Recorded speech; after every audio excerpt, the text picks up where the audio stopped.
Hey everybody, Shane Terrio here. Thanks for tuning in. If you're watching this, you're most likely a creative, a musician, guitar player, what have you. And if you watch my channel, you know sometimes I talk about visualization, mentally rehearsing. There's a lot of it is up here, okay? And as a pro guitar player, pro musician, I have utilized so many of these concepts, and it's helped with everything, and it's going to help you too. Doesn't matter if you're a pro or a weekend warrior. We're going to talk about how to get more out of your practice time, how to retain more, how to have more fun playing, how to play your best, stage fright, thing of the past. I am interviewing the legendary, the rock star on this subject, Dr. Richard Bandler, the co-creator of NLP. I'm a huge fan. It's where I got a lot of the concepts from. So stay tuned. You're going to dig this. Great basketball players don't imagine missing the ball over and over again. And if you want to be a great stage performer, you have to see yourself doing well and step inside it. See yourself playing better than you do. Fingering things that are too fast for you. If you get your fingers doing it in your mind, then when you step inside it, it teaches your neurology what you're aiming for. One of the difficult things for musicians is that, the show may stop, but your nervous system is still raging. I came across your concepts, a long time ago. I don't want you to take this the wrong way, but I was in Vegas one time on tour, and I met this. I know you started in hypnosis primarily, and I met this hypnotist, and he allowed me to kind of go backstage a few nights, and I saw what he did, and I was just blown away by it, and something clicked, and he gave me some hypnosis, how to sleep, and I started thinking to myself, maybe this stuff works for music, right? So some kind of way I stumbled on a few of your books. Maybe it was Using Your Brain for a Change, some of the early works you did. And I became so into it. And part of it's visualization, but I talk about that on my channel. But you took it to a whole nother level, the concepts you developed.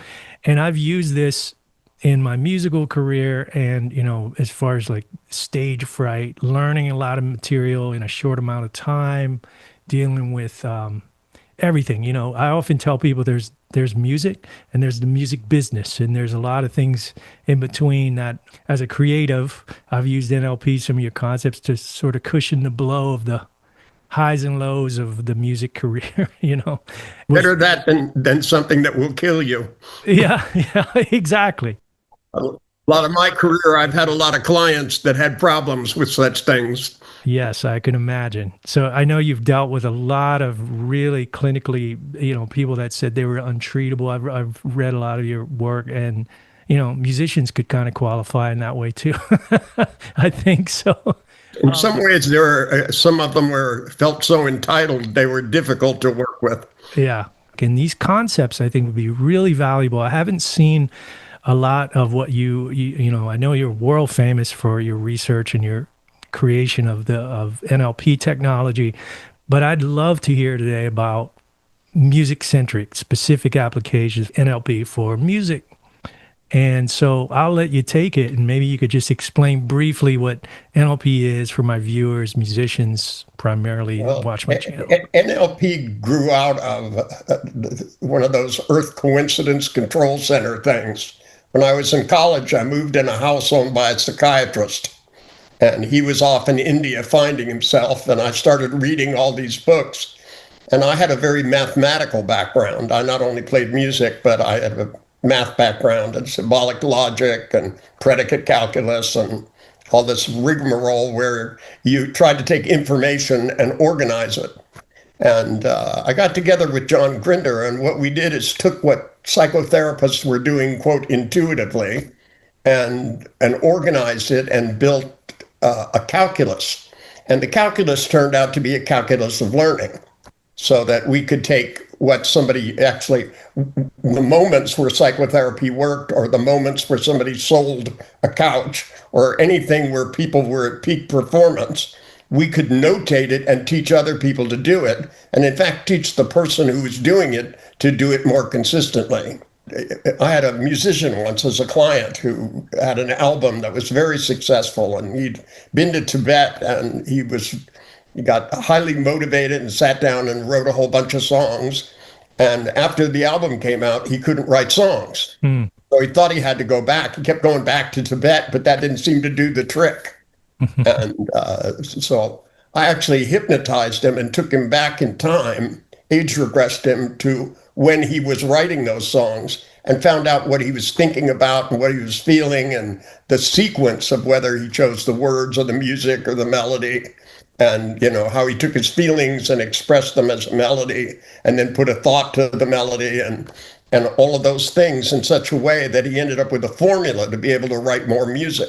It's funny because like I designed a way for people to get over phobias and stage fright and anxiety and things like that.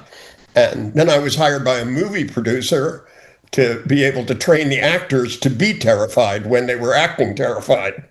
So it's one of those things which works. Yeah. I just reversed the formula, it's reversed. the opposite thing, and scared the shit out of these actors and taught them how to turn it off and turn it on so they didn't stay that way. Mm-hmm. Method actors try to stay sometimes in character forever, and it could be exhausting depending upon what the part is.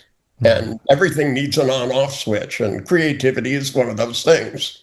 And it taught me a lot so that when I met musicians, I could ask them better questions. One of the things that I developed with Grinder is a model called the meta model, which teaches you how to ask very specific questions in a very specific order so that you can elicit the strategy that people are using mentally. And that, like you and I were talking a little earlier, and you were talking about the cage thing. That's how the guitar is constructed. Right. And I didn't create that. I was talking to a guitarist, and I said, and I literally asked him, I said, how do you think about the guitar so that you get from one part of the neck to the other? And he said, there's actually only 5 locations, and the guitar is constructed so that, anything that's an E here is going to be, a G here, and then it's going to be an A position, and it will produce the same chord, but in a different inversion. The way in which people think about things, there are some songwriters that when I hear them doing interviews, and, that Paul McCartney in a movie once was trying to figure out, whether he'd heard a melody somewhere or whether he created it. So he was calling up all these other musicians, asking them, do you have a song with this melody in it? And doing it in the middle of the night and pissing everybody off. But then that melody he attached words to, and then the words became a song. And everybody does it in a different order. John Prine one time was talking on the Johnny Carson show, I think it was. That's how long I've been around. That about how he just took all of the idioms he could find, bump on a log, kick the bucket, all of those kinds of idioms, and wrote out a whole bunch of idioms and then put a melody to them and wrote a song with a little story behind it. And they're having the ability to do things one way and then to do them another way is going to broaden your scope of being able to be creative. I listened to your interview with Frank Zappa and or Dweezil Zappa. Right. Talking about how he listened to his father's music growing up, and then when he heard other music, he goes, "Where's the rest of it?" Yeah. Frank Zappa was quite the composer and didn't settle for simple things. That's true. That's true. And, I grew up listening to him. I think the first album that I played till the grooves wore off was the Mothers of Invention album. That was a great album. Were you a Beefheart fan as well, Captain Beefheart? Oh yeah. Yeah, his the house where they recorded a lot of Trout Mask and wrote all that stuff is not far from me. And it's just amazing what they were able to do. If I know I have a performance coming up or a session or something like this, I talked about this on my channel. I'll actually see myself performing it and everybody responding to it and feeling creative, and then I'll sort of like step into myself. And that's a concept I learned from you, and then getting that feeling and trying to hold on to it for a while. And it definitely works. I mean, this stuff has been invaluable to me. If you don't stop and see yourself being successful, and this works in sports, it works for music, it works for everything. When I get a last year, I don't know why it seems to go astrologically. Last year was the year of pitchers. I had 3 different baseball pitchers, major league, and they all went into a slump where they weren't pitching as well. They weren't as the peak performance that they had achieved in their life. And all of them had a really bad game and kept thinking about it. One of them even dreamed about it all night long. Wow. And if you prepare for failure, your brain doesn't know the difference and it repeats what you do. If you can see yourself that if you play guitar and you can see the fretboard and see your fingers on the fretboard, right? That's good so that you can know where to put them.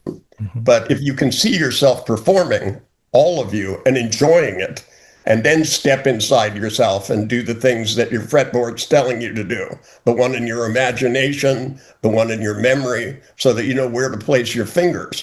That if you don't look happy doing it in the picture, you're probably not going to be happy doing it on stage. And if you think about being afraid, it's almost like rehearsing it. That great basketball players don't imagine missing the ball over and over again. And if you want to be a great stage performer, you have to see yourself doing well and step inside it, and then feel like you're doing well and do well. That, the brain follows your imagination. Everything on the planet that humans have created, bridges, buildings, all of the stuff, started out as imagination. And then, if you just imagined a building and you didn't break it into the inside and put the right girders and electricity into it layer by layer, it wouldn't stand.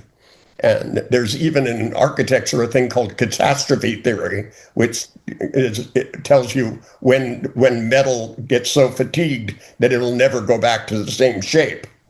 And in all of the human endeavors, our ability to put layers of success on top of it, to see yourself from the outside doing well.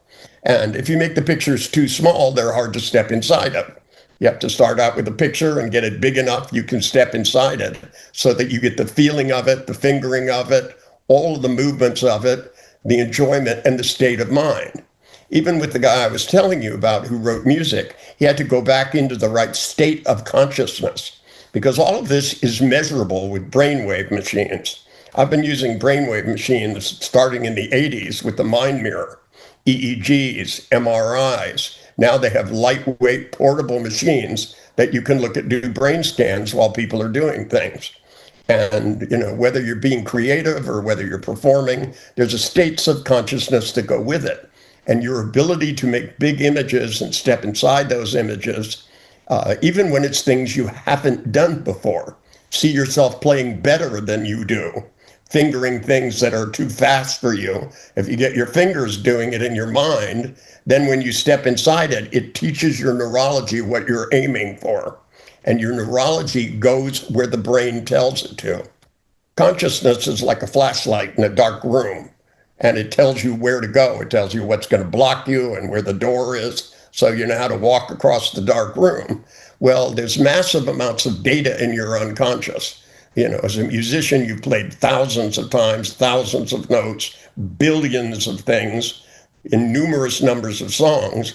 And whether you're writing a new song or playing one you already know or haven't played in years, or trying to play with somebody playing a song you can see what they're doing, but you have to keep up with them because it's not your song. All of those things are different states of consciousness. And knowing how to get to them quickly makes it easier.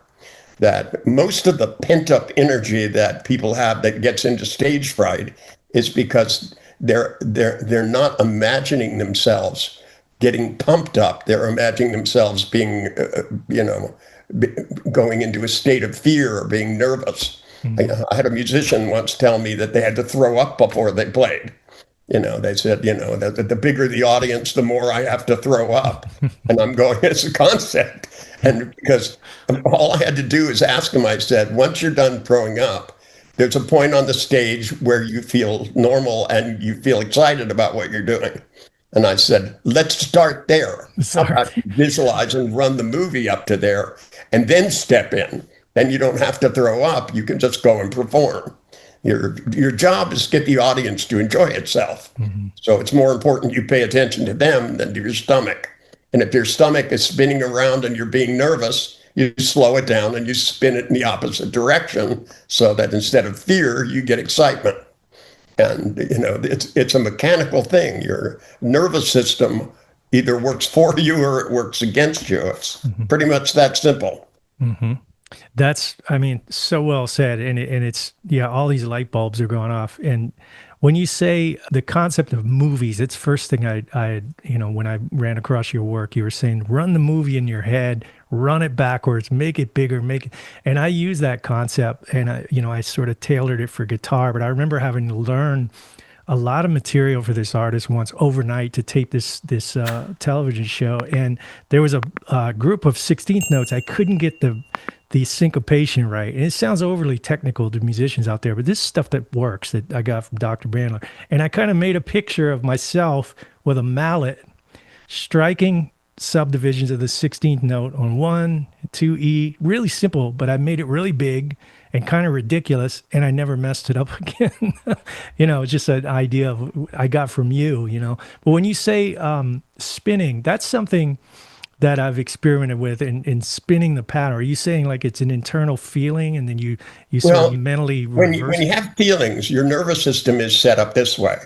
Your nervous system, even your eyeballs, move like this. They jiggle all the time. It's very microscopic. You can't see it, but it's going like this because if they stayed in one place, it would habituate the nerve and therefore it would disappear. They attach pictures, neurologists do this kind of stuff. They attach pictures to the eyeballs so that as the eyeball moves, the picture moves with it. It disappears right away because the nerves habituate.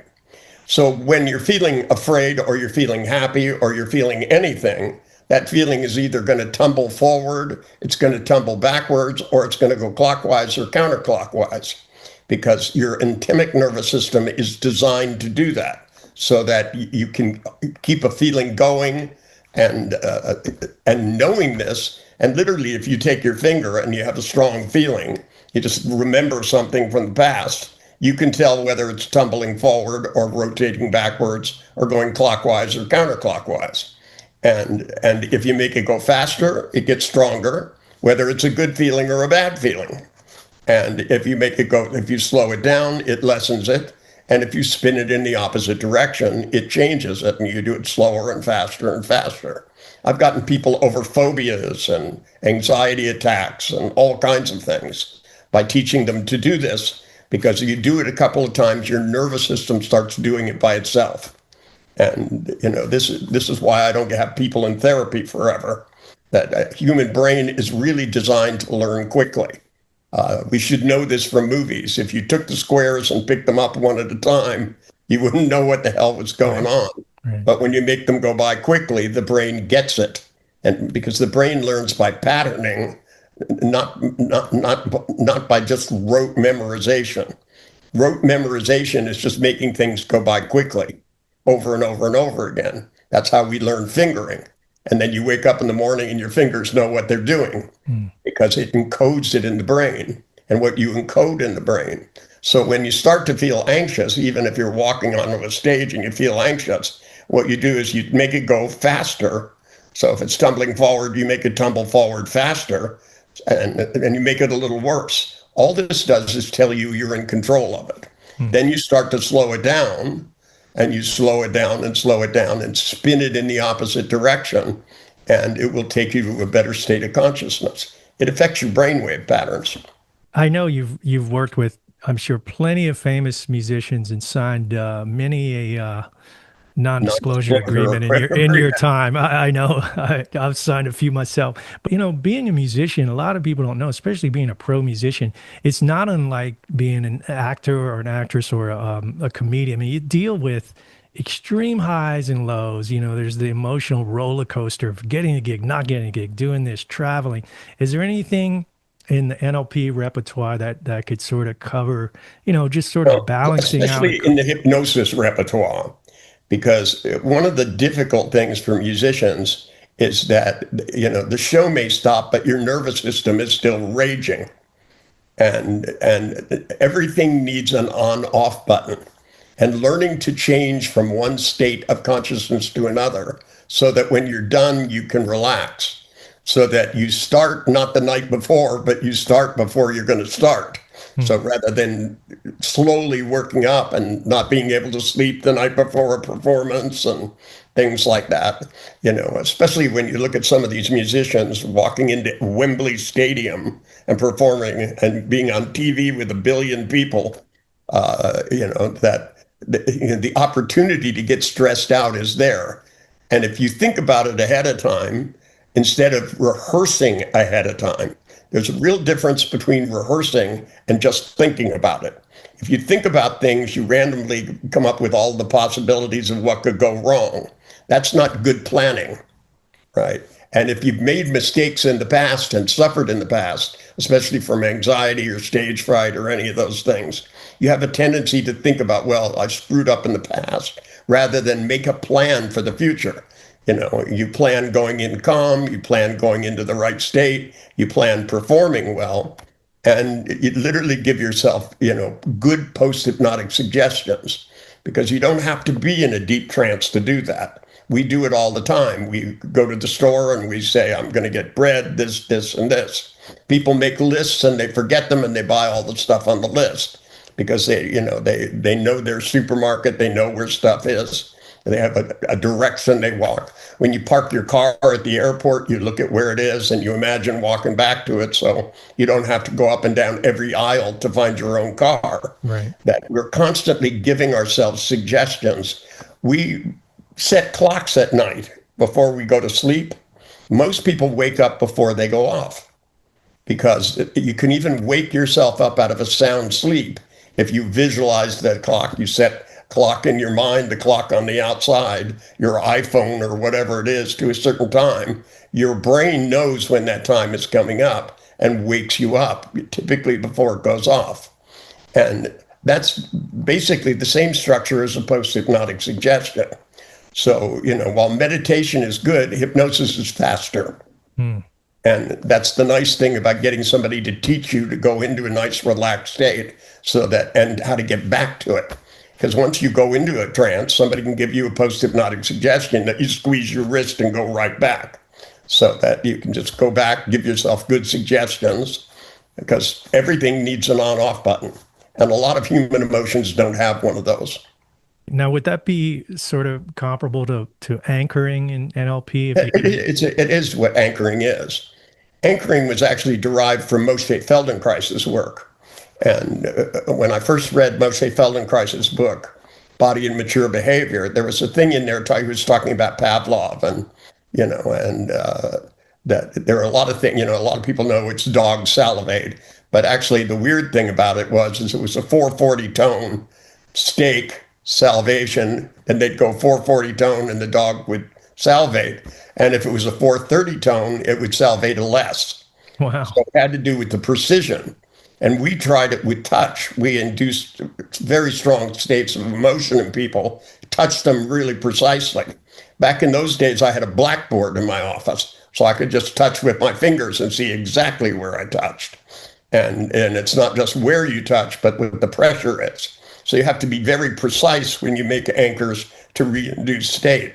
The next time you're on stage and everything's going really perfectly and you're just really in the groove, take 1 second between songs and take one finger and touch yourself on one knuckle very precisely.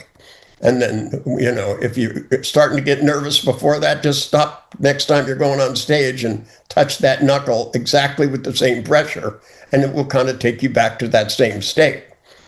Because we're triggered by all kinds of stuff. Unfortunately, the way it's talked about now is like triggering is a bad thing. People go, oh, it triggers me when you say this word, or you do this, or you do that. Like the whole world has to change in order for you to feel good. And this is the opposite of that. Anchoring is where you make yourself feel good in spite of what the world's doing. So you take control over your own life. NLP is about personal freedom. And taking control of your brain is the best way to be free as an individual. When I wrote the book, Using Your Brain for a Change, the one you said you read, that it was to give people the tools to change themselves. So rather than spending years in psychiatry with people going, how do you feel about that? And tell me about your mother and all that archaeological, historical stuff, based on the notion that what happens to you makes you the way you are. Well, all it did is it made you learn something. And if you can fall in a river at the age of 4 and learn to be terrified of water, if you can go see Jaws and be terrified of going in the pond behind your house, a week later, which is what happened. Hmm. I had clients who couldn't take a bath after they Wow. saw that movie. They'd get in the bathtub and suddenly they'd hear do, do, do, do, do, do. And that would be it. They'd be gone. They were taking sponge baths and they would come to me and tell me that they live in Kansas. They weren't even near the ocean. Getting people to, if they can learn something that stupid that fast, then you can learn something that smart that fast. Mhm. And that's what that whole book is about. It's about how you change the way you think so that it changes the way you feel, so that it changes what you're actually capable of doing. That's a mantra to live by right there. Something that has resonated with me a lot, and I got from you. I'd love to hear about your own music. I noticed you talk about it a little bit, but I've watched so many of your videos, and I don't really know. I mean, like, so you were a musician in when you lived in California, I'm assuming in '70s, '80s, or you were a music teacher. Starting in the 60s. Okay, '60s, yeah. And I've been around for a long time. and what's your primary instrument? Were you a little Well, bit of I everything? started out playing guitar, and then I became interested in percussion, mostly when I started traveling. That I'd go to the Caribbean and learn stuff about conga drums, and I went to India and became interested in Indian instruments, and especially I like their string instruments, their percussion instruments, and then they came along and invented keyboards, and I fell in love because you can play any instrument, Right. and I'm not a great musician, but I like to compose. Mhm. And the nice thing is you can fix everything on these keyboards. If I can't play it fast enough, I can push a button and it plays it faster for me. And I can try slowing things down, spreading them out, changing time signatures, all of these great things to create sounds. And especially, making hypnosis tapes and motivation tapes. And I made a series in the early 80s called the Personal Enhancement Series. I had so many clients, I couldn't see them all. So I decided if I could make some they were audio tapes, they were actually cassette tapes in those days. And I made a series of 6 cassette tapes. And we probably put 20 tracks on each one, sometimes 2 and 3 voices. Wow. And they're very, very hypnotic music, and it changes, it ramps down. There are waveform signatures underneath that resonate the brain into altered states. Some of them are subsonic and you can't even hear them. And if you don't have a subwoofer and you're listening to them outside, we actually had to put on them "Do not operate heavy machinery," Wow. because people would stick them in the Reduce cassette something. player in the car and drive into a fire hydrant. They take you into altered states, specific altered states, depending upon what they're there for. The first one, is called Designing Your Destiny. It's about making personal changes. There's one about overcoming anxiety, and there's a motivation one, and a passion enhancer, and a supercharger to get all worked up and motivated. And all of the music on these tracks I wrote with a guy named Denver Clay. And Denver Clay and I used to play live performances with Patrick Moraz. And between us, we had like 40 keyboards. Hmm. And, we'd go into San Francisco in the Palace of Fine Arts with a big visual screens and show the stuff from Voyager and play, live improvisational music. Patrick Moraz used to like to call it, instant orchestra. And, we had so many keyboards with so many sounds, and we'd get sequences going and put stuff on top of them and on top of them. So we were improvising on our improvising on our improvising. One of the videos I was watching, it was in the background. I could see some of your equipment. You were in front of it looked like a console. I'm sure it looked like the same house you're in now. But I saw the very side, and I was like, that looks like a Focusrite preamp. That looks like a Mesa Boogie Studio preamp. Yeah, there's a Mesa Boogie studio amp. Yeah. Good eye. Yeah, I saw the corner of it. I was like, this guy is Yeah, really a musician. That's a nice deck for a home studio. It's, Really nice. That it's got flying faders, and most of that stuff I don't use much anymore. But I did at the time. I have some nice guitars. I have a Yeah. 1947 Epiphone Emperor Oh, nice. I bought in the 60s for at a garage sale. I was in a garage sale. I used to bind old books when I had to pay for college. Hmm. And I'd get old Bibles and rebind them in leather. And I was in this garage and I looked up and there was a guitar case in the ceiling. And I asked the guy, I go, what's that? And he got really angry because I bought that guitar for my daughter to play. He goes, I bought her the best guitar you could buy and she never played a single note on it. And I Wow. said, can I see it? And he got the case down and opened it up. And the case was old and dirty, and it's the original case that it came in. Opened it up, and here's this brand new guitar that looks like it's never been played. And I Unbelievable. can tell you, it don't look that way anymore. Yeah, well, that's what it's meant for, to play it. I love the smell of those old Gibson guitars and the cases. That's a 59 335 right there behind me. Yeah, I And saw that. I rescued that one, but that one's been beat to hell. But that's what they're for, to play them, right? Is there anything from your body of work? I know I've lost count of how many books you said the other day. It was what, 32 or more books you've written? Is there Yeah, a any little over that, but yes. is there anything you All would those leather books up there are mine. Oh, okay. I see them. Yeah. Wow. All those leather books, I just have one of every book Oh, leather leather bound. bound. Nice. Is there anything you would recommend just to, the layman musician, that sort of embodies some of the concepts we talked? Yeah, there's a lot, actually, a lot. Using Your Brain for a Change is a good book, and it just came out again. It was out of print for 10 years, and it just came back into print on Amazon. And Get the Life You Want is good if people want to make personal changes, because you don't even have to read the whole book. You can look up something. And it was kind of like I wrote it like a cookbook. So if you want to get over anxiety, it's broken into 3 sections: getting over things, getting through things, and getting to things. And it has a whole lot of different techniques in it for those things. If somebody wanted to go into more detail in NLP, there's Richard Bandler's Guide to Transformation, which has the language questions so you can question people about things. And it's got a lot of hypnosis stuff in there. And NLP Eternal is like the best bargain in town. That's got audio tapes, videos, DVDs, all kinds of stuff, all of the music, some of the art, everything that I've done. For like $10 a month, you can download whatever you want. Okay. And it changes all the time. They keep adding more and more stuff. I left this organization my archives. Being a musician, I taped everything I did and recorded and videoed when the video first came around. I got the videotape back when it was Betamax, and those were good machines. They were heavy as hell, but they were good machines. Yeah. And people can always go to purenlp.com or richardbandler.com, and it has links to everything. Okay. All right. I'll put a link in the description and everything. Well, Dr. Bandler, I really appreciate you taking the time to talk to me. And Well, it was I hope fun. you I actually it. enjoyed listening to your podcast. Oh, The one thanks. with Dweezil was great. Dweezil gave me that amplifier, the one right there. That was a long time ago. Yeah, Dweezil's a friend of mine. We get together sometimes, and he's for growing up as Frank Zappa's son and being Hollywood and having Eddie Van Halen as his teacher and all. He's a pretty normal guy.